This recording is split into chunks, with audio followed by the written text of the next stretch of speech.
Welcome to another episode of Civic Cipher. I'm your host, Ramses Ja. So his name is Ramses Ja. Mm-hmm. My name is Quentin Ward. Mm-hmm. Quinton with an O. But everybody calls me Q because that's just way easier to say. What's up, Rams? You got to teach him, man. You got to teach him. That's what we're here to teach. Yeah, listen, man, you can look it up. It's in the Webster's. Emmanuel Webster. Good news today. We made it a year. Listen to me. We made it a year. This is our that don't sound as significant to everybody else as it is to us, but we've been in these streets. We've been outside, and we real pro us and real anti the BS, and that's dangerous in today's climate. So I'm glad we made it to a year, man. Happy birthday. Happy birthday to us here on Civic Cipher. And before we go any further, I got to say thank you to everybody that supported us. Of course, our day ones, but even if you're just getting onto the show today, we appreciate you because we know why you're here. But yeah, it's an anniversary, and what we're going to do is talk about some of the good things that have happened in the past year. We're switching gears. Yeah, normally the show is like real heavy with a lot of, just heavy stuff. Obviously we have a lot of traumas that we have to deal with, past traumas, generational traumas, and of course present day traumas as Black people that we share with, our other marginalized brothers and sisters. And but after a year of trying to have conversations on the radio about the state of things, I thought it would be special. And Swirl and Q, of course, thought it would be special that we share some of the positive things that have happened. And so let's start off where we normally start off, but let's discuss some ebony excellence. And I know you got something special, Q. Talk to him. So I'm gonna read this because I want it to be accurate. But before I start reading, shout out to DeKalb County. That's actually where I am right now. For those that don't know, I am down in the Atlanta. That's where I stay. And in DeKalb County, in a city called Stonecrest, Georgia, they are developing the new Black Wall Street market. I just read that. I knew I was going to read it. We prepped for the show, and I still got goosebumps when I read it this time. A special landing. Because, man, that's incredible. And I want to read this quote. We know right now was the time to begin moving forward on Mr. Allen's vision to create a new Black Wall Street. Not only market, but an international village that has numbers of young African-American businesses that are growing and being developed. New Black Wall Street market, spokesperson Matthew Hampton said. So we are in the middle of doing a multi-year billion-dollar development in the city of Stonecrest, right down here in DeKalb County, Georgia. For those of you that are familiar with Black Wall Street in Tulsa, Oklahoma, and the very, very tragic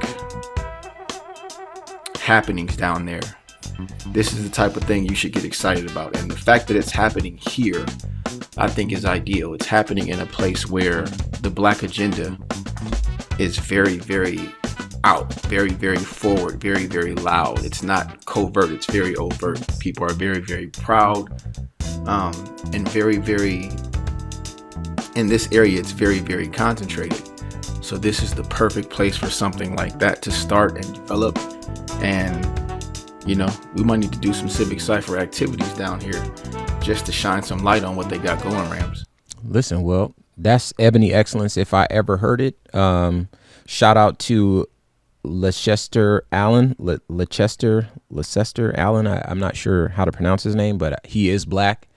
He's definitely an elder statesman, but he is Black, and so the Black Wall Street, at least from appearances, appears to be in good hands and guided by someone who has a vested interest in the success of it. And so we're really excited about that. So that's our ebony excellence on our birthday as a radio show. While I got the time to, before we move on to the next topic, I want to make sure that I give a shout out to all the programmers around the country who have believed in this show. Some of you are listening to our voices on hip hop stations. Some of us, you're listening to our voices on talk radio stations or whatever stations it is, even alternative stations. And, we're two young black men having long form conversations about what it means to have a black life in this country and the things that we have to endure. And we do our best to share this space with our brothers and sisters who were born with a strike against them, be they LGBTQ, Asian, Hispanic, Native, so forth, so on. But this is obviously a decidedly black space. And for us to have had a year being able to have these long form conversations as a result of the decisions of the programmers behind the radio stations that you're listening to our voices on, we just want to make sure that we say thank you to those people who made those decisions to put us in position to be able to empower the communities that you live in. And, as Q mentioned, he's in Atlanta. I'm in Phoenix at the moment. And the show obviously has grown since our first episode. Now we're on both coasts. We're all in the middle, and certainly very excited about the year to come. With that said, onward and upward, let's talk about some more positive things that have happened in the past year. I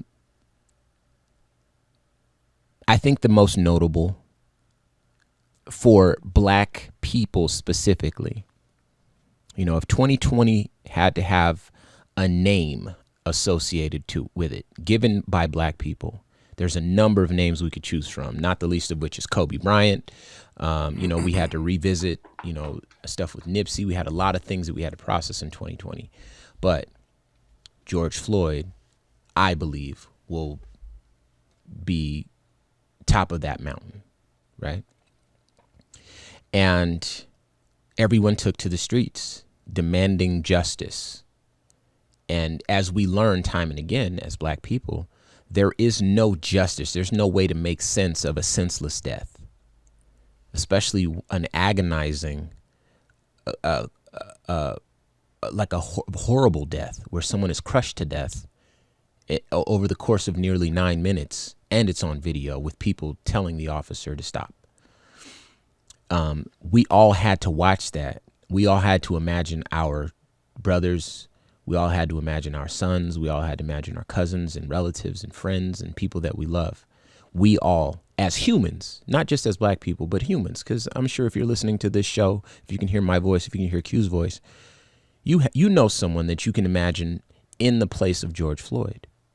Regardless of what they did in the past, regardless of where they're going, they don't deserve to be crushed out in the middle of the street like that. Everyone deserves a chance to say their piece, at least according to the laws in this country. You should be able to appear in court in front of a judge and say your piece. And then the judge is the person that we've appointed to decide your guilt or innocence and, whatever punishment, if any, should be handed down. You should not be crushed to death on the street. You should not be shot in the back. You should not be shot, period, before you've had your day in court, unless you present a real viable threat to someone. And even then, there are ways of dealing with it, as we see time and again, when the suspect or the alleged, gunman or whatever is a non-black person. With that said, a little bit of positivity that we got, and this was kind of connected to last year, but in our year that we've been on the air, we've been able to have an episode where we talked about the Derek Chauvin verdict. And Derek Chauvin, of course, is the officer responsible for taking the life of George Floyd. He was sentenced to 22 and a half years. And that was something. Now, the reason why I want to say this, because there's a lot of people that will listen to my voice, a lot of black people, of course, will listen to this and think that wasn't justice. He deserved more. He took a life. If he had been black and killed a white person, then this would be very different. He'd have been life in prison, 60 years, death penalty, whatever, right? And I understand that. I'm not trying to take that away from it. I recognize that the world is not fair. But I also remember what it felt like going into that trial. All of us thinking this man is going to walk because he's a police officer, because that's what happens. I remember people planning to protest, people planning to riot Or I don't know any people that were planning to riot. Let me say this right. But people were worried that people were planning to riot if the verdict wasn't a guilty verdict. And I remember that time. And while this verdict isn't what some people wanted, it does document and it firmly entrenches in the timeline of this country that the powers that be decided that this action was wrong, which doesn't often happen. In most cases, there's not even charges brought for it. So the guilty verdict says that the powers that be says, yes, this is in fact wrong. And the punishment, while it might not have been what some of us wanted, as extreme and as harsh, and I tend to agree with that. It could have been a much more fairer punishment. He took a life that should cost a life, so a life sentence. I don't believe in the death penalty, but that's a personal thing. I can see that side of the argument, but this 22 and a half years does something significant, and it's that not only do the powers that be, the judges, the country has to come to terms with the fact that this was wrong, but also that this officer would be punished. And even if he's not punished the way we wanted, what it does is it sends a message to other police officers and, precincts and, whatever. Everyone who was thinking that, this guy was black and he was trying to pass a $20 bill that was fake, and he was a criminal 4 years prior and blah, blah, blah, and he shouldn't be a hero. All those people had to swallow those words, because in that moment, it wasn't about George Floyd as much as it was about, did this man, Derek Chauvin, do the right thing or the wrong thing? And if he did the wrong thing, will he be punished for it? And the answer, as we now know, is that he, A, did the wrong thing, and B, was punished for it.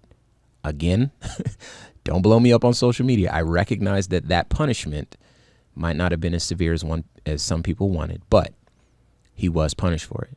And the ripple effect of that, I believe, is a net positive for the plight of black and brown people in this country.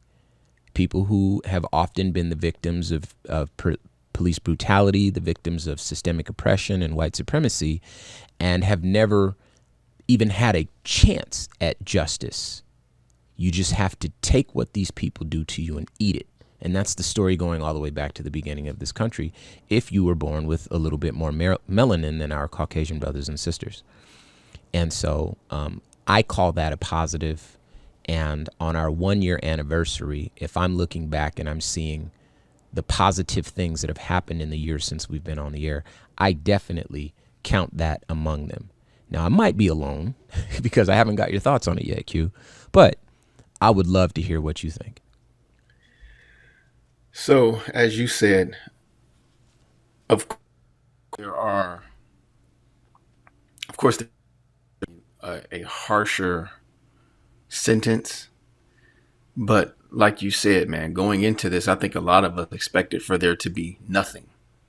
In most cases, as Ramses has echoed, as we've talked about many times on this show, charges are not even brought against people in these situations. So him having to go to trial, being found guilty, and there being some sort of accountability is a massive step forward, right? Of course, we would have felt there were more just and more fair punishments, but there are cases where something is better than nothing. And 22 years is not nothing, right? We've seen someone go into a person's house and murder them and get, I think, less than 10 years. Yeah. So this case being as loud and as publicly scrutinized as it was definitely helped us get at least some semblance of justice. And, the idea of celebrating a person going to prison might seem kind of wrong, except our history in this country has shown, as an entire movement started on the basis of Black Lives Matter, right? The idea that we just deserve to exist and shouldn't be snuffed out without consequence is proof positive that we've been shown the contrary by this country for a very long time. So there was kind of a clenching of the fist, celebratory feel of him first being found guilty and there at least being some significant sentence, right? 22 years is not nothing. It's not life and it's not 50 or 60 years, but it's not nothing. And most of the significant parts of this man's life will be spent in prison, even if it's not the rest of his life. It's our 1 year anniversary, so I'm trying to keep it as positive as possible. That's what I was going to say. I appreciate that. You normally don't even go in this direction, man. Good for you. I'm trying my best, man. You know, there's of course there are spaces in my brain where it's like, okay, just like Barack Obama became the 2-term president. So America had to get us back with what happened next. We all know what happened next. It's like, okay, you guys got that. Now this is how we really feel. The Me Too movement started years ago, and a lot of despicable people had to be held accountable for their actions. But here come legislation all over the country with the most strict and insane anti-abortion laws that we've ever heard of. So like, yeah, y'all got that, but here we come with ours. So the powers that be always find a way to kind of remind us who's in charge. So I'm not going to go full me and find some negative to talk about, but I'm always reserved because, you know, as I remind us far too often, I have not been allowed to be in a space of hope and optimism as my brother Ramses. Well, one more thing, you know, based on the browning of America, based on the census that we've recently done, my assumption is that the population will continue to reflect a more liberal philosophy, and if voting and, you know, this won't be a majority white country forever, and hopefully we will learn how to be better brothers and sisters once that happens. You know what I mean? And so that's something that I'm optimistic about, is just the population shift. If nothing else, long term, the shift in population should bring about a shift in ideas and ideals. And so I want to make sure I say that. Now, another thing that I think was positive. Now that I'm saying these things out loud, they are kind of sad stories, but they have endings that weren't sad, as sad. And so that's really the right way I should say it, because this is certainly not a positive story. This is one time when I actually cried. Maybe I am a crier, but this next name,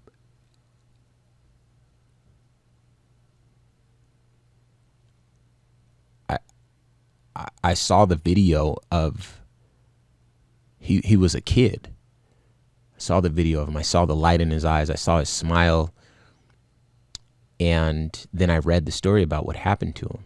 And then I read the transcript as he said the last words that he'd ever say. And it was heartbreaking. You know, I have a little brother who's kind of a quiet guy. If you look at him, he might look scary to you. You know, he keeps to himself. He does just how he is. He's that way. He's quiet with me. I love him with my whole heart. He loves me, but we don't talk a lot, but he enjoys being in my presence. I'm his big brother. You know what I mean? So some people love differently. And I could see some similarities when I saw this young man. His name is Elijah McClain. This sounds sad, but it has a not as sad ending, and I really wanted to make sure that I talked about this on our 1 year anniversary. So I want to read this for those who are not as familiar with Elijah as they are with George Floyd. So he was born February 25th, 1996, and his last day was August 30th, 2019. He made it 23 years. He was a massage therapist from Aurora, Colorado, and he died 6 days after a violent police encounter. On August 24th, 2019, 3 Aurora police officers confronted McLean after responding to a call by an Aurora citizen about an unarmed person wearing a ski mask that looked, quote, sketchy, end quote. The 3 police officers who were involved in the incident, Nathan Woodyard, why am I reading these people's names? I'm going to skip that. They said that there was a struggle with McLean, and McLean was forcibly held to the ground with his hands cuffed behind his back, after which paramedics, and they named a couple of paramedics here. I don't think that their names deserve to be mentioned. They administered some sort of sedative to McLean while he was on the ground. He went into, I believe it's cardiac arrest, and then 3 days after arriving at the hospital, he was declared brain dead. He was removed from life support on August 30th. His autopsy was inconclusive, and the cause of death was listed as undetermined by the coroner. The police officers met with the coroner before the announcement that the cause of death could not be determined, and police investigators were also present during the autopsy. Now, I want to stop there before I say this next part. The transcript that you can read from this interaction, because, you know, it's recorded. They have the police cameras or whatever. He's saying to the officers, calmly saying, I'm different. I remember him saying that I'm just different. You know, there's nothing to be worried about. He's saying like we're friends, or we're like, I love you, or something like that. He was saying to the officers. There was no struggle, no adversarial tone in the language he was using, right? And if you see the videos of him, you can see immediately that, oh, this is definitely that's the type of person that he is or was, because he's not alive anymore. He didn't get to finish growing up. And in Colorado, it's cold, you know, and I believe he had a condition, some sort of medical condition, might have been anemia, sickle cell, or something. Don't hold me to it, but, you know, this is a while back when this happened, when I read about all this. But he had the face mask on and the ski mask on to keep warm. And of course, you know, that can look very threatening to whoever this Aurora citizen is. And if the Aurora citizen alerts the police, then the police move under the assumption that the person is, quote, sketchy, and then they govern themselves accordingly. And you could make a case that officers' jobs are difficult and they have to go in, you know, under the assumption that there's a bad guy out there, because if they don't, then they could be in, you know, you can make that case.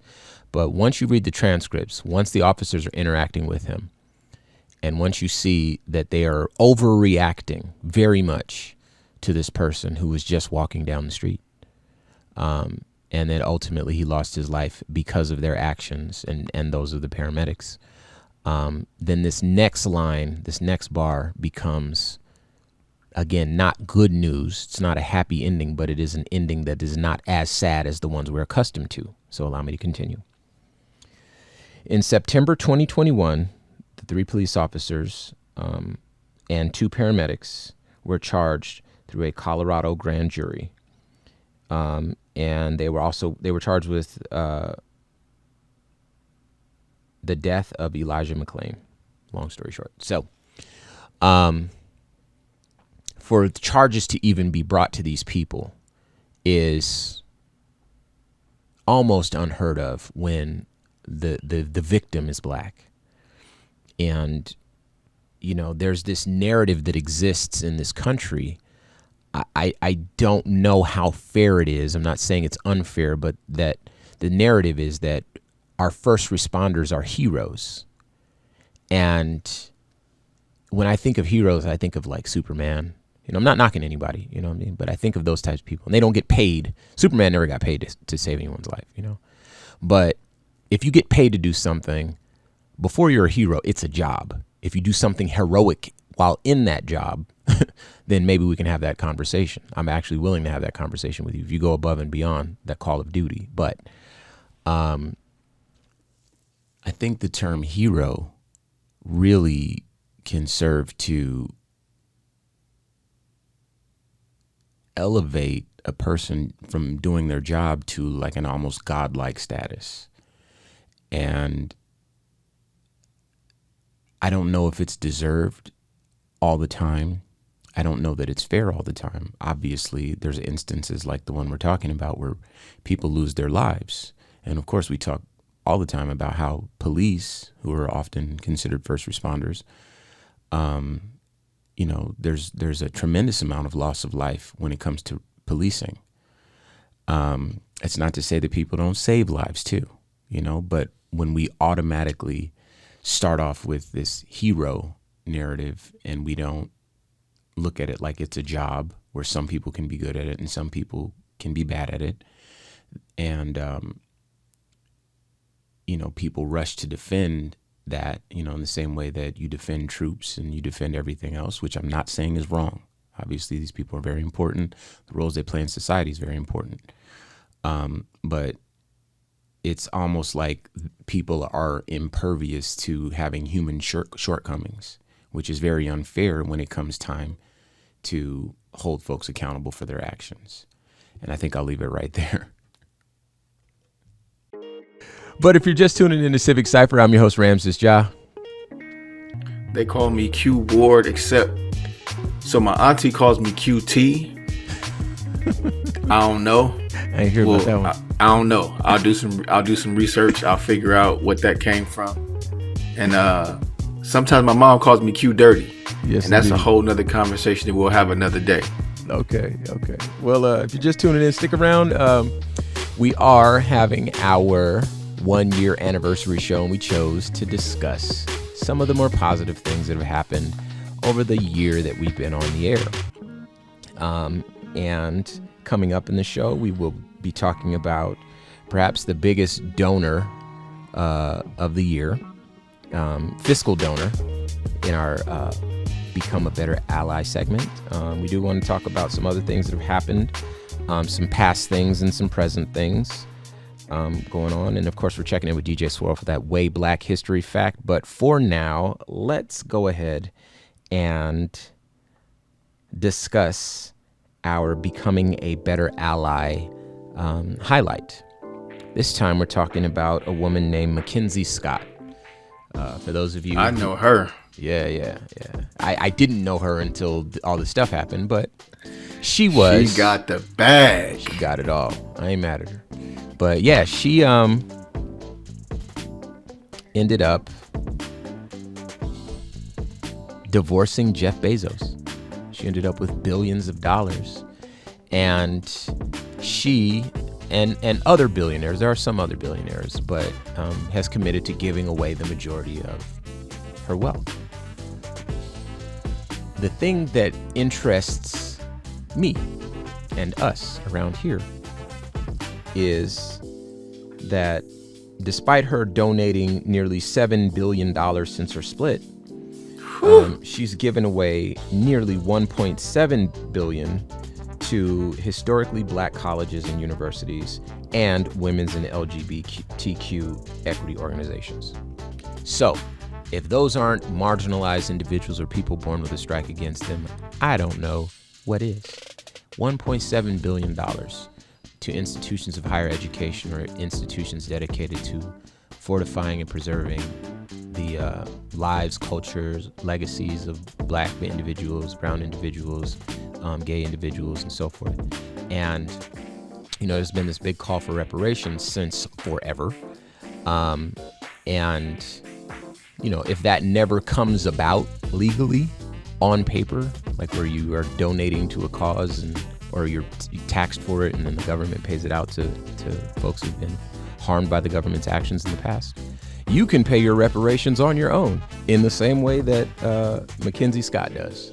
You can just give money to black organizations and support them, and in doing that, you will become a better ally.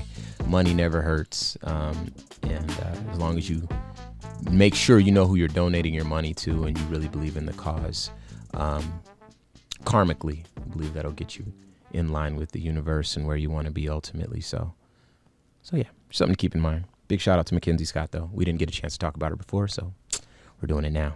It's a good year. Big shout out indeed. Now, let's talk about the big one. The big thing that has happened since we've been on the air. Well, the other big thing. The name, there used to be a name that we heard, shoot, I would say every day, but it was really more like 2 or 3 times a day. And every time we heard have that to say name, the name? I'll let you say it. Or maybe Swirl could say No, it. no. Do we have to say the Well, name? how at about we all? strongly imply it? I think people will be able to catch up. So, anyway, if you'll remember, back in 2020, there was a name that we would all wake up and see on our phones, this name, and we would see what he did that day, how he made this country look horrible, how he emboldened the worst ideals that this country has ever had, how he doubled down on things like, the Confederate flag and just and the emboldened part, that's the part that really got to me above anything else. People, I saw more swastikas written in bathroom stalls since 2016 than I've ever seen in the sum total of my whole life. The group that felt like he was their guy, the group that had harbored some sentiments and perhaps in 2013, 2015, they felt like, okay, I'm part of the minority. This is I might feel this way, but the world is moving in this direction, so I got to keep it to myself. Once this guy got elected, everybody was like, oh no, all bets are off. We out here now. And then, people started doing stuff, being violent, whatever. And this guy would have these rallies and he had no tact. He was exceptionally rude. He was a bully. He was a bigot, everything you can imagine. And then he lied and lied and lied and then just fumbled his way through an entire presidency. And we all woke up to that every day. We're traumatized by it. I don't know many black people who were fans of his. I don't know any who were fans of his. I don't know many who were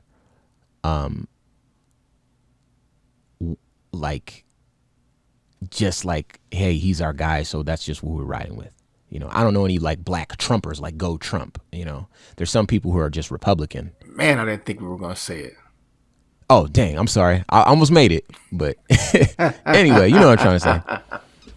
Anyway, so we made it through that time. And then there came the end. And there was all of this hearsay about what was going to happen and who was going to run. Is it going to be Bernie Sanders? Is it going to be, Joe Biden or whatever? And then, we know how the story went. Biden and Kamala Harris, they ran an excellent campaign, won the nomination and won the election. And then, January 6th happened. And a lot of the, I don't know how to call his fanatics without saying his name again, but his fanatics stormed the Capitol. And we're watching this happen. It seems like something that would happen on a movie. We're watching it happen on the actual news. And it's scary. And then there's the loss of life. And then there's you get to really see this ugly side of it. No one did that when this guy won over Hillary Clinton. No one was like, you know what, we're not going to take this, let's whatever. But these people, they really, really felt like this is our country and we're losing it to folks south of the border. This is our country and we're losing it to people from these S-hole countries.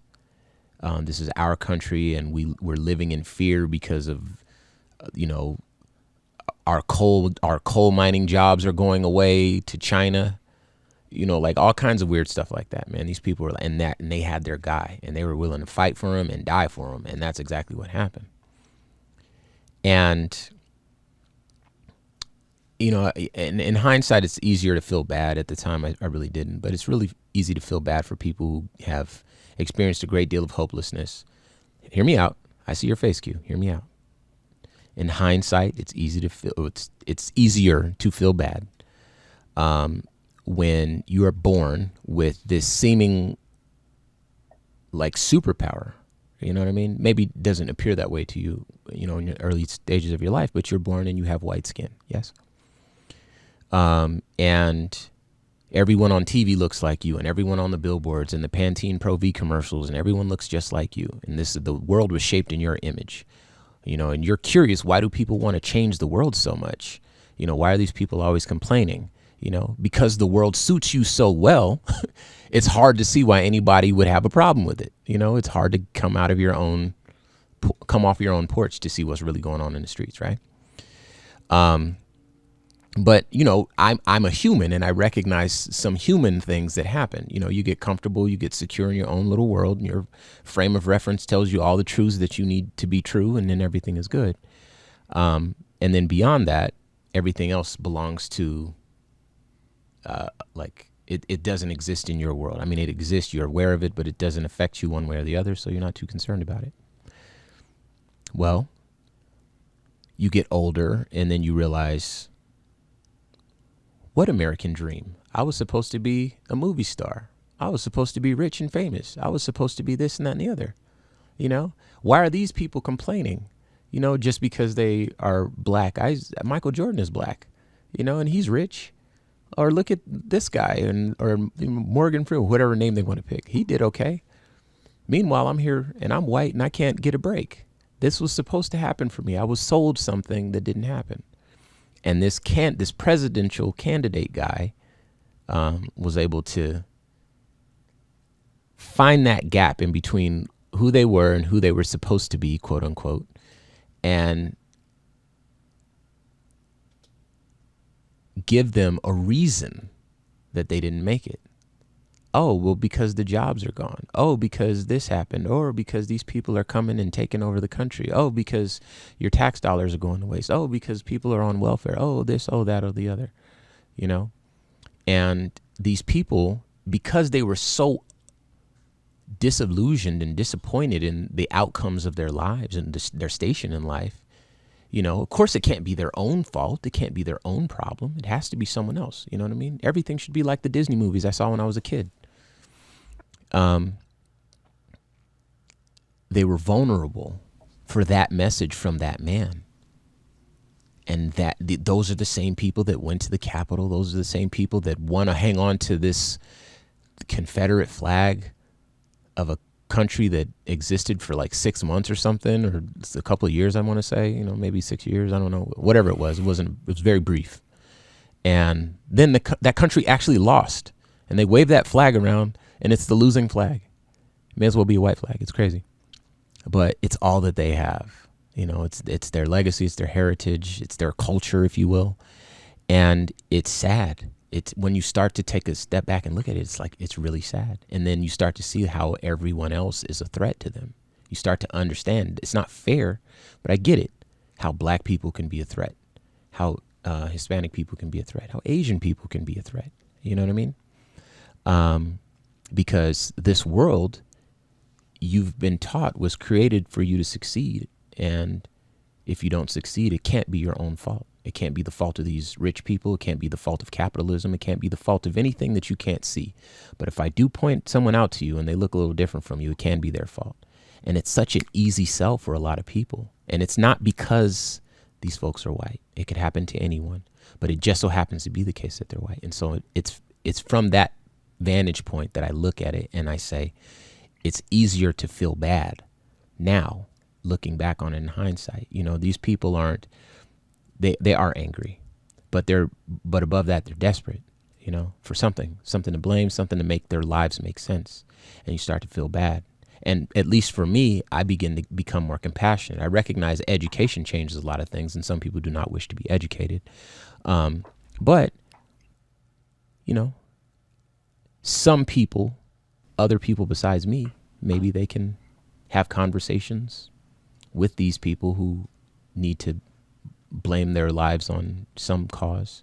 And if I'm talking on this show to the middleman people, whose aunts and uncles they'll see at Christmas, and they can have conversations over Thanksgiving dinner and say, hey, listen, man, just so you know, people that come across the border aren't here to take your jobs. They're not going to, them coming into this country is not going to change your lifestyle one bit. I feel like we're doing something positive in the past year. And so this man's name, what I accidentally said, but I won't say again, not being in office anymore, not galvanizing those people, our white brothers and sisters who maybe are feeling like the American dream hasn't been what they expected it to be, maybe a little disappointed with the outcomes in their stories. The fact that he's not in office anymore, turning them against us, I say that's a win. And, it's up to people like us to continue to have conversations with our Caucasian brothers and sisters and be brothers and sisters to them when we're able to be strong. Black people, we're known for being strong. So if we can be strong again, then I believe it's our duty to be strong again, because no matter what, we have to be brothers and sisters here. So I'm not knocking anybody. I know it's a very black and white show that, we have here. I would never do that, but there's a little bit of tough love that goes into these conversations. And then there's a little bit of like more gentle, compassionate, sugar-coated love that goes into it as well, because I think that it takes both sides to get us where we need to be. So anyway, I call that a positive with that guy not being in office. And of course, Kamala Harris, that's a good look for women. That's a good look for Asian people. It's a good look for black people. And it's a great look for the AKA. Shout out to Dr. Westenberg. Shout out to Janelle Wood. Your thoughts, Q? Anything? I don't have a whole lot. There is absolutely a segment of the population that fits the exact description that you just gave. Mm-hmm. There is also a segment of the population that saw a racist bigot playing a racist bigot on TV and said, oh, that guy's like me. Let's run it. Boom. It was not as complex. It was not as deep. It was not as much mental and emotional manipulation. They just saw themselves in him. Even if they didn't see themselves as racist bigots, they did see themselves in him. And that's why a lot of people push back so hard when you say something bad about him, because they don't see themselves that way. I'm not a racist. I'm not a bigot. I feel the same way. So he can't be. No, you all are. And the most divisive period of my lifetime was his presidency. And that's having grown up in Detroit, Michigan, with a mother that was born and raised in Macon, Georgia, and those being the places I spent most of my life growing up. In a country where racism has always existed. The worst of it for me was when he was the president. And emboldened was a word that you used. Not just emboldened, but encouraged outward, overt racism. And using things to intentionally divide us because it was in his own personal best interest. I think he might have even doubled down on things that he didn't feel as strongly about as he said out loud, because he knew that there were people in this country that supported him that did. So he played to it. On top of being a despicable person, he played to the most despicable things in other people as a way to springboard his own agenda forward. He manipulated, lied to, and made a mockery of our government, and made a fool of a lot of our citizens in front of them, and they still supported him. Lied to them, cheated them, took advantage of them, stole from them.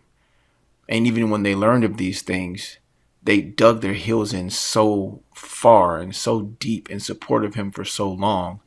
So it was a zealot-like base he developed. And it was super discouraging, man. It was, part of what has stoked my more pessimistic fire on this show is the man that you're talking about. Because I saw him bring out the worst in people that I know, people that I care about. People that thoroughly disappointed me and really, really surprised and caught me off guard with their support of his beliefs and with their justifications of his actions. So, it's a time that I can't wait to be history. It still feels too present sometimes in some of the things that we deal with. Like what's going on over in Afghanistan are still very much a part of his legacy. So good riddance. And hopefully I can be as hopeful and optimistic as my brother Ramses with regard to where we can go from here. Well, I like that. Very eloquently stated, by the way. It's, on this show, we've never been the type of people that has been like, ha ha ha, we won, you lost, whatever. And I think that if we were to be that way, no one would be able to hold it against us just because of what we've been through. But, we've always tried at least to have a little bit more poise and be a little bit more, take the high road, when it comes to that. And I think that your thoughts kind of reflect that attitude. So I'm appreciative of that. Another thing, and this one is a little bit more recent, that I think is positive that has happened in the past year is, do you remember, so we didn't get to talk about this on the show, but do you remember that there was a video that came out a couple of weeks ago, I want to say? Maybe Swirl sent it to us. Does that come from you, Swirl? I don't know what you're talking about yet. Okay, well, anyway, there was a video that came out. I'll describe it. The video was a woman, black woman, walking her dog. It was night, and I didn't really get too much. It's just a video, but she was walking her dog, and an officer ran up on her and yelled at her and assaulted her, and then grabbed her and did all this stuff with her, and ultimately let her go. And it was a very aggressive encounter from the officer, needlessly aggressive, because the woman obviously wasn't doing anything. She was walking her dog.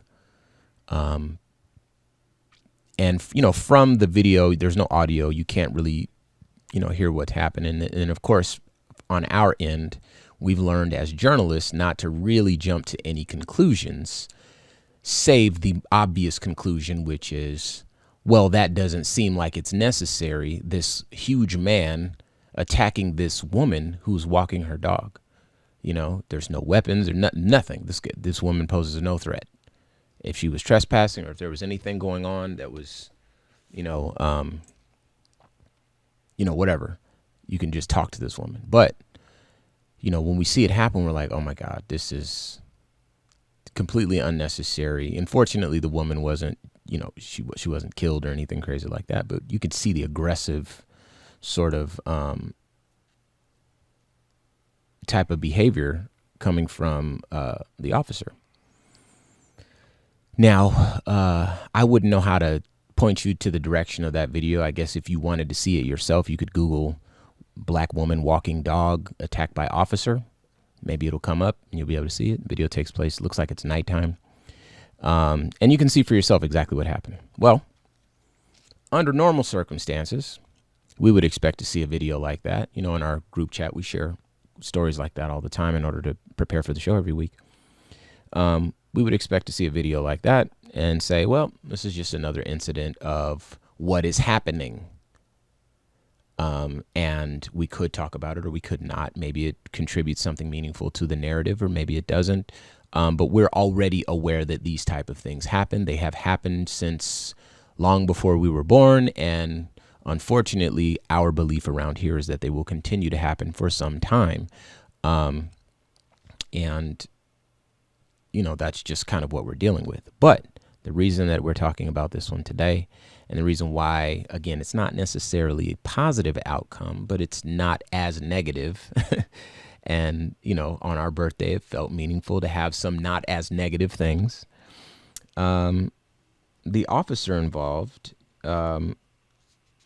is now facing 24, or rather, he has faced 24 misconduct allegations since joining the force in 1998.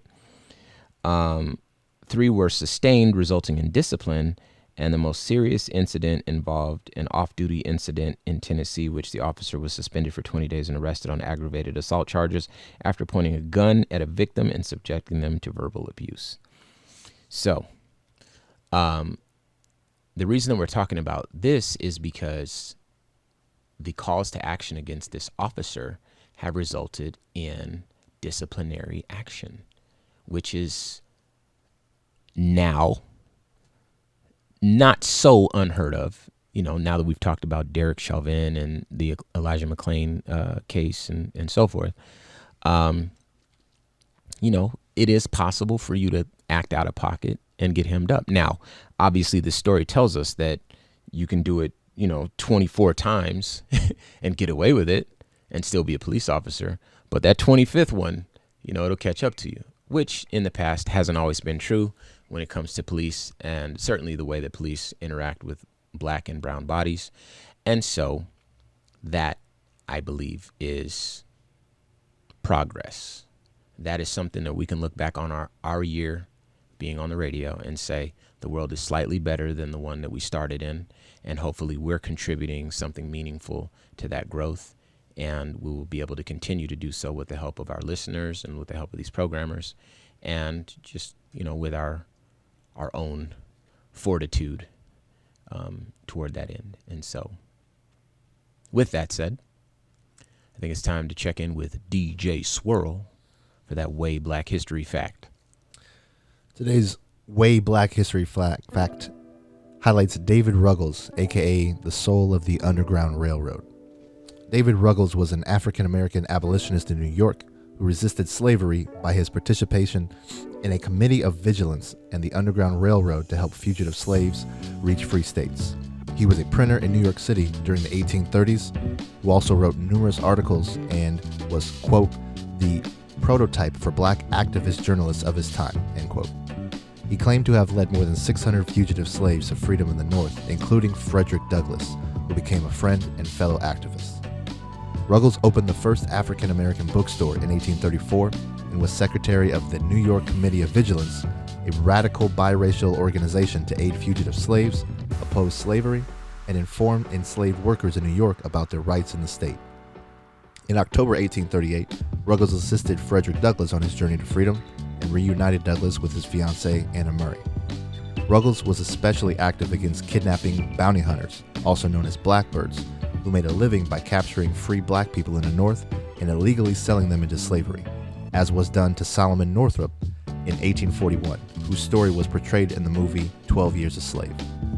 With the Vigilance Committee, Ruggles fought for fugitive slaves to have the right to jury trials and helped arrange legal assistance for them. His activism earned him many enemies. Ruggles was physically assaulted and his bookshop was destroyed through arson. He quickly reopened his library and bookshop. There were also 2 known attempts to kidnap him and sell him into slavery in the South. His enemies even included fellow abolitionists who disagreed with his tactics. Ruggles ultimately paid a steep price for his activism, exhausting himself and burning out way too soon. He died blind and ill at 39, never acquiring much fame or fortune. And that comes from both Wikipedia and USA Today. Ruggles, I'm assuming, was black. Yes. Okay. Anything, Q? Because I'll go. I'm sad that I've never heard his name before now. I'm sad that his fire was put out at such a young age. I'm already older than he was when he passed away. Being down here in Atlanta, being reminded that I'm already older than Dr. Martin Luther King was when his fire was put out. The things that they were able to accomplish, the impact that they had on the world forever at such young ages. It's really, really, really powerful when you sit back and think about it. I'm going to try to figure out a way to say this man's name more, to bring him up more, because again, I never heard his story before right now. And man, that was hard to listen to, inspiring. Like I said, all the things he did before even reaching the age that I am now, but difficult because, I wish that his life had not come to an end alone and blind. I got something. Well, one thing that I do definitely want to talk about is I think I always had an idea, for a long time that there might be people who would capture free black folks in the country and then kidnap them and sell them into slavery in the South, capture them in free states where they're just going about their business, throw them in the back of a wagon, I guess, horse wagon or whatever, and shoot them to, Bucksnort, Tennessee, which is a real place, by the way, and then sell them to someone down there, and then that's it. And it wasn't until recently when I realized that actually happened. And the levels of the trauma endured by people in this country, in our first years, as I don't want to call us citizens, but as inhabitants, residents, if you will, of this land. And then to be reminded of again in hearing the story just now, where, that was an actual practice. I cringe at that. I cringe at the idea of it, like the traumas that we feel like we're experiencing now, the fears that we feel like, whenever we see the patrol cars or whatever, those fears are centuries old.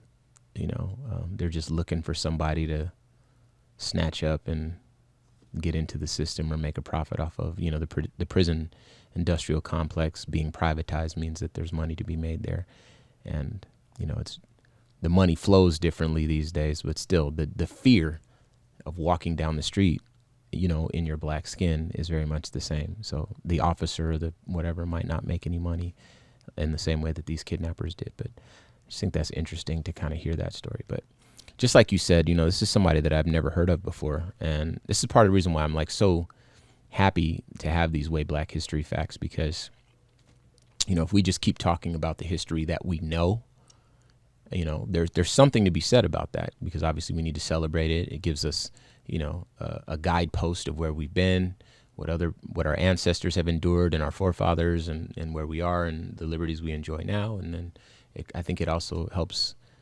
compel us to keep moving forward, so that, generations that come after us will have an even better world, an even more equal world to live in, to grow up in, and to have their children in. But, I love when we get to talk about things that we didn't know about. And I'm one of those people that knows a lot of stuff about a lot of stuff. You know what I mean? I just grew up that way. My dad made sure that I had to learn it. Dr. Westenberg made sure that it was, my nose was always in a book. And so a lot of the stuff I'm familiar with, but that's one of them that I was not made aware of until today. And so, like you said, I'm really grateful to have stories like that. And I think that also, sometimes it pushes me to try to learn more, to know more about what I don't know. And so, like you said, I'm really grateful for that. But I think that is probably where we're going to wrap it up. So once again, thank you for tuning in all this past year to Civic Cipher. I'm your host, Ramses Ja. My name is Quinton Ward, but you can call me Q. Yes, indeed. Show produced by DJ Swirl. And be sure to lock in with us for another year, y'all. Hit the website, civiccipher.com, to submit any questions, any topics for future shows. If you want to make a donation and help the show continue to grow, you can also do that at civiccipher.com. Also, be sure to follow all of our social media. It's all at Civic Cipher. And don't forget, you can download this and any previous episode of the show. And with that said, we will see y'all next week. Until then, peace up. A-Town down. Hey.